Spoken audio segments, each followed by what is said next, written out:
Somos el grupo 35 de teoría 1 y en este video presentaremos nuestro desarrollo de laboratorio 2. Para el experimento 1, nuestros objetivos son investigar la expulsión magnética en anillos relacionando la ley de Faraday y la ley de Lenz, mientras se analiza la conexión con transformadores y bobinas. Comparar las propiedades magnéticas de anillos de cobre y aluminio para entender su impacto en la generación de un campo magnético inducido. Y por último, justificar la ausencia de flema inducida en anillos fraccionados frente a anillos enteros, basándonos en la ley de Faraday y ley de Lenz.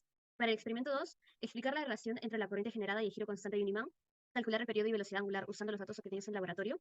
Y por último, aproximar el valor de la corriente inducida a pico utilizando la ley de Faraday y comparando con los resultados experimentales. Para el experimento 3, verificar la transferencia de electricidad en distintas formas de núcleo con bobinas con el mismo número de vueltas y determinar con qué configuración de núcleo nos da mayor voltaje y un mejor resultado. Por último, determinar la relación de transformación y compararla con la transformación de vuelta. Los resultados experimentales. Para el experimento 1, con el anillo de aluminio y la barra de hierro, fue el que llegó más lejos y tuvo mayor distancia recorrida. El anillo de aluminio sin barra de hierro recorre una distancia menor que con la barra de hierro. El anillo de cobre con barra de hierro recorre una distancia similar al del aluminio en barra. Y el anillo de aluminio partido con barra de hierro no recorre distancia ni se impulsa. Para el experimento 2, el campo magnético máximo es de 1.407, el campo magnético mínimo es de menos 0.9293, la corriente inducida máxima es de 0.009689, la corriente inducida mínima es de menos 0.01528, el periodo de tiempo es 0.582 segundos, la resistencia es 1.2, el número de vueltas es 100 y el radio de la bobina es 6.25 centímetros. Para el experimento 3, nos dan de dato el voltaje de ingreso, que es 4 voltios, y nos piden evaluarlo en los 4 distintos tipos de núcleo, para hallar el voltaje de salida pico. Luego nos da las siguientes gráficas dependiendo del tipo de núcleo y hallamos el volumen de salida pico con la siguiente fórmula. Volumen de salida máximo menos volumen de salida mínimo entre 2. En el experimento 3 tenemos una segunda tabla que nos dan de dato el número de vueltas de la bobina primaria, la bobina secundaria y el voltaje de ingreso. Nos pide hallar el volumen de salida en el tipo de núcleo de hierro que permite obtener el mayor voltaje. Soy el estudiante Franco Tapia y voy a presentar el cuestionario del experimento 1. ¿Por qué el anillo es lanzado al presionar el interruptor? En el experimento 1 se utilizó un lanzador de anillos, un transformador y como referencia un anillo de aluminio.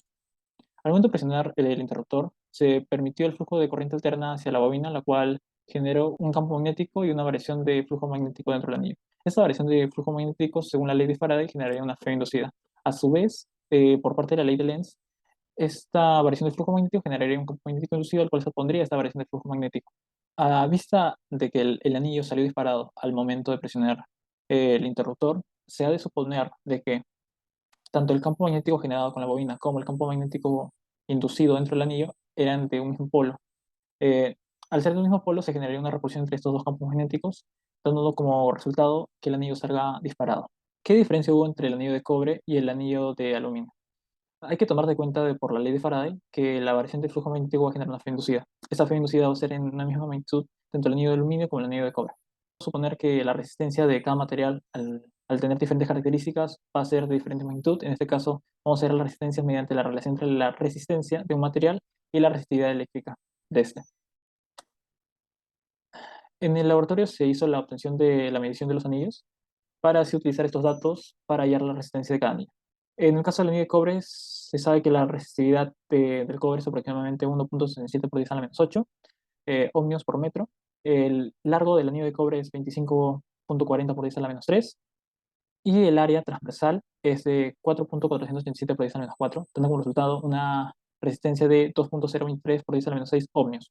A su vez, el área transversal se dio mediante la resta del diámetro mayor menos el diámetro menor del anillo.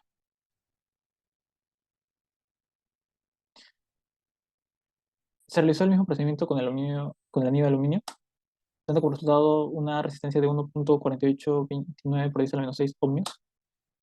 Ya después de obtener la resistencia de cada anillo, se puede obtener una intensidad de corriente en cada uno de estos. A su vez, sabemos que la intensidad de corriente va a generar un campo inducido. Después de evaluarlo, podemos obtener de que el campo inducido en el anillo de aluminio va a ser en mayor proporción que en el anillo de cobre, teniendo como resultado, debido a que el cobre, al ser un diamagnético, se va a oponer al campo magnético externo, mientras que el anillo de aluminio, al ser paramagnético, va a ir en el mismo sentido del campo magnético externo. Entonces, como conclusión, podemos obtener que el anillo de aluminio va a tener como diferenciación mayor campo magnético inducido en comparación al anillo de cobre. ¿Qué ocurrió con el anillo de aluminio con hueco? El anillo de aluminio con hueco, al tener una abertura, se puede ver como un circuito abierto. Se sabe por la ley de Faraday que la variación del flujo magnético va a generar una fe inducida. Esta fe inducida dentro del anillo generaría una intensidad de corriente. A su vez, esta intensidad de corriente que estaría circulando por el anillo no llegaría a tener una dirección en concreto, con lo cual llevaría que no se genere un campo inducido. Al no ver un campo inducido, con lo cual se explicó en la primera pregunta del cuestionario, que el campo inducido generaría una oposición al campo generado por la bobina y que a su vez generaría la repulsión entre estos dos, con lo cual llevaría a que el anillo hueco no saldría disparado en comparación a la primera pregunta. Para el experimento 2 tenemos el siguiente cuestionario. La primera pregunta es, ¿por qué al hacer girar el imán se produce una corriente? Esto se da por inducción electromagnética. El imán al girar produce una corriente inducida alterando el flujo magnético. Según la ley de Faraday, la variación del flujo magnético induce una FM en el circuito. Y según la ley de Lenz, la dirección cambia para mantener el flujo magnético constante. Los resultados experimentales de este segundo experimento son estas dos gráficas de campo magnético versus tiempo y corriente versus tiempo en 5 segundos. Vemos cómo, según la ley de Faraday, el campo magnético aumenta y disminuye, y según la ley de Lenz, varía de entre positivo y negativo. Pregunta 2. Determinar el periodo y la velocidad angular usando los datos experimentales obtenidos. De la gráfica obtenida campo magnético versus tiempo, resaltamos esta parte de la función sinusoidal constante. Y el periodo es de 0.58 segundos. Para calcular la velocidad angular usamos la fórmula de 2pi sobre el periodo y nos da 10.79 radianes por segundo. En la tercera pregunta nos pide utilizar la ley de Faraday para aproximar el valor de la corriente inducida pico, considerando el flujo magnético en la bobina como campo magnético pico por coseno de la velocidad angular por el tiempo por el área. Por último, nos pide comparar el valor obtenido con el valor hallado experimentalmente. Del laboratorio obtuvimos los siguientes resultados experimentales.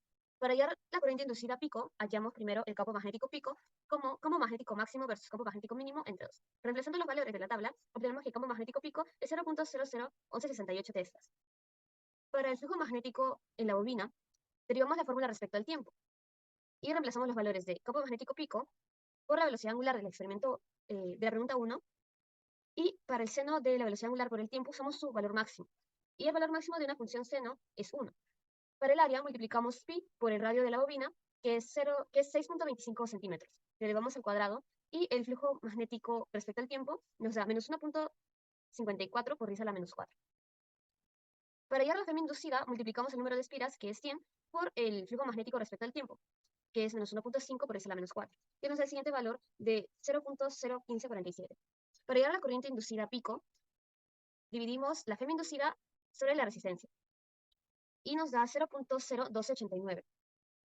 Para calcular la corriente inducida hallada experimentalmente, restamos la corriente inducida máxima menos la corriente inducida mínima y la dividimos entre 2, lo cual nos da 0.01248. Vemos que experimentalmente la corriente inducida es menor, y eso se debe a factores externos que se pueden dar al realizar el experimento y que no se está experimentando en condiciones ideales. Soy la alumna Ariana Castro y en esta parte voy a exponer el código en Python para el experimento 2. Utilizamos el código en Python para realizar la gráfica del campo magnético y de la corriente inducida, y básicamente importamos nuestros datos que teníamos en TXT en nuestro Drive para colocarlos en el Google Colab que se necesitaba en este caso. Entonces, en esta parte asignamos a qué tiempo íbamos a utilizar, y en este caso el más parecido a una función sinusoidal fue de 2 a 4 segundos. Y acá definimos nuestros parámetros de la altura máxima o de A máxima a mínimo y del periodo máximo del periodo mínimo, siendo de 0,79 el máximo y 0,59 el mínimo, y para el mismo caso por el A. Y acá establecemos el B mínimo ya con las variables, que sería el 2pi entre el periodo máximo y el B máximo el 2pi entre el periodo mínimo. Y hicimos lo mismo con las otras variables. Aquí solo cambiamos los datos que estaban en estas partes, ya que quisimos que esta parte se quedara igual pero como un de predeterminado. Acá se puede observar que es similar el campo fit, es similar al campo que nosotros hemos hecho o que nosotros hemos creado mediante la realización del experimento. Y por otra parte, la gráfica de la corriente calculada a partir del campo magnético y la corriente del sensor. Se puede ver que es un poquito no es tan precisa como la del campo magnético, pero es similar, así que con la derivada, ya que esta es la derivada de la función del campo magnético, hemos obtenido esta gráfica. Hola, mi nombre es Eduardo Javier Palomino Mejía. Pasamos con el experimento número 3, que trata sobre un transformador. Un transformador es un dispositivo formado por un núcleo de hierro y dos bobinas, una primaria y una secundaria, que se utiliza para transferir energía eléctrica por inducción. La corriente ingresada en el demandado primario va a generar un campo magnético en el núcleo, lo cual va a generar una corriente de salida en el devano secundario. Pasando con la pregunta número 1, en este caso obtenemos un mejor resultado con el núcleo de U cerrado. ¿Por qué? Porque al ser un núcleo cerrado, el flujo magnético va a estar pasando de una manera más concentrada, lo cual va a disminuir la pérdida magnética y esto va a contribuir a la eficiencia del transformador. Para la pregunta número 2, para relacionar la relación teórica con la experimental, tenemos que el número de vueltas para la bobina secundaria y la bobina primaria es la misma, puesto que tenemos esta relación de teórica. Con los datos obtenidos de la tabla en el laboratorio, para hallar la relación de voltajes, tenemos que el voltaje de salida entre el voltaje de entrada no va a dar la relación del transformador. Haciendo todos los cálculos, podemos observar que con lo que se estuvo más cercano es con el núcleo cerrado. En donde podemos concluir que, ¿por qué no son iguales, no? Porque en un núcleo ideal se busca que ambas relaciones sean iguales. ¿A qué me refiero con esto? Con el voltaje de salida sea igual al voltaje de entrada. Esto ocurre por pérdida de energía, lo cual se puede dar por la resistividad que se encuentra en el alambre o por las corrientes parasitas del núcleo magnético, que pueden causar pérdida de energía. Para la pregunta número 3, el voltaje pico es mayor al voltaje de RMS. ¿Por qué? Porque el voltaje pico representa el punto máximo de variación alcanzado por la onda en un punto en específico. Y el voltaje de RMS representa la magnitud de la onda. ¿Cómo podemos demostrar esto? Con la fórmula que relaciona el voltaje pico y el voltaje RMS, que está representada por la siguiente imagen. Hacemos los cálculos para cada núcleo y de esta forma estamos demostrando que el voltaje pico es mayor al voltaje de salida, el voltaje RMS. Pasando con la pregunta número 4, tenemos que hacer el mismo procedimiento que hicimos para la pregunta número 2, en este caso para un nuevo datos proporcionados por el asistente de laboratorio. Hacemos todos los cálculos para el primer caso, para el segundo caso con un número de vueltas diferente, y podemos concluir que la relación de formación experimental en ambos casos se acerca a la teórica. Por ende, podemos decir que la relación, que el transformador está en condiciones de uso y cumple con condiciones de conservación de energía. Además, cumple con la definición del transformador reductor, donde el voltaje de salida es menor que el voltaje de entrada. Esto pasa para mantener constante la potencia en ambos lados del transformador.